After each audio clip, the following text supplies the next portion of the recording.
When I first set foot in the small town I used to call home, it felt like walking into a photograph that had been left out in the sun too long, faded but familiar.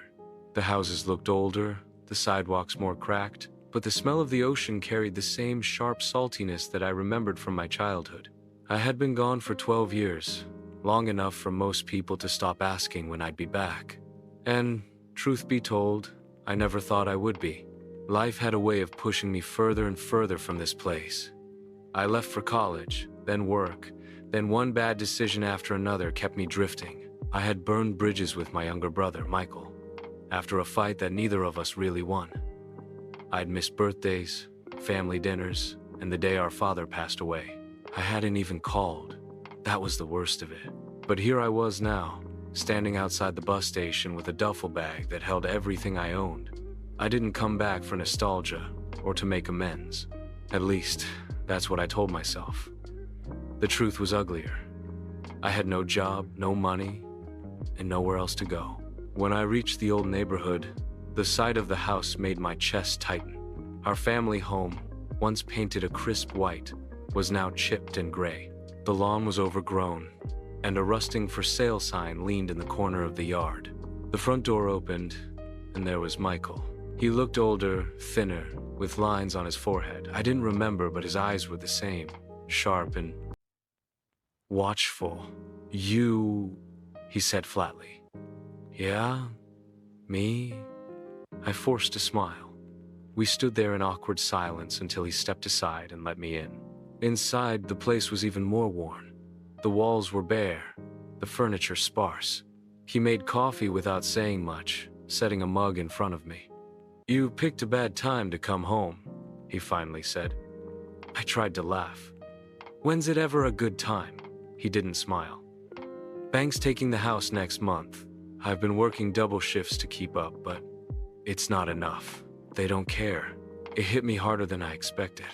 This was our home, the place where we built forts in the living room, where Mom would bake pies that filled the whole house with cinnamon. And now it was slipping away. I sipped the coffee, feeling the bitterness on my tongue. "How much do you need?" Michael's eyes narrowed. "You don't have it." He was right. I didn't. Not even close.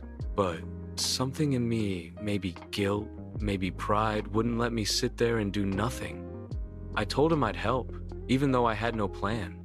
His expression was somewhere between disbelief and disappointment. Over the next few days, I tried everything I could think of.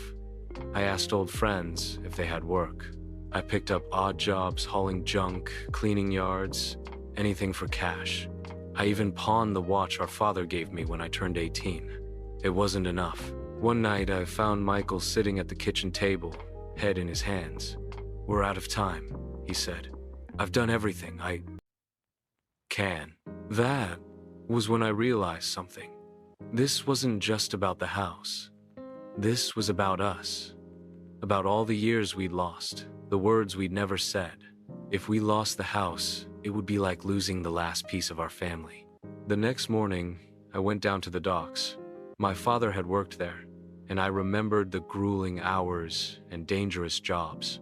I offered to take the worst shifts, the heavy lifting, the night runs.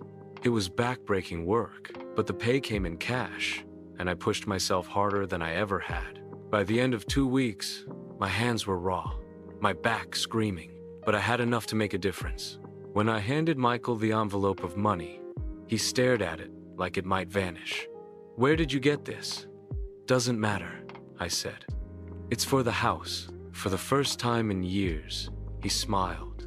Small, hesitant, but real. Together, we went to the bank. It wasn't enough to pay everything, but it bought him time. Enough time for him to find steadier work and negotiate a new payment plan. The day the bank agreed, Michael turned to me. "I didn't think you'd come back. I didn't think you'd care." I swallowed hard. I didn't think I could fix what I broke. But maybe we can start. We didn't hug, but we didn't need to. The silence between us was different now, less like a wall, more like a bridge being built, one plank at a time. In the weeks that followed, I stayed in the spare room. We shared dinners, talked about the old days, even laughed once in a while. The house still needed repairs, the future still uncertain, but for the first time in years, it felt like home again. Sometimes redemption doesn't come in grand gestures. Sometimes it's just showing up, doing the work, and staying when it would be easier to run. I came back, thinking I had nothing left, but I left with something more valuable than anything I could have imagined. I left with my brother.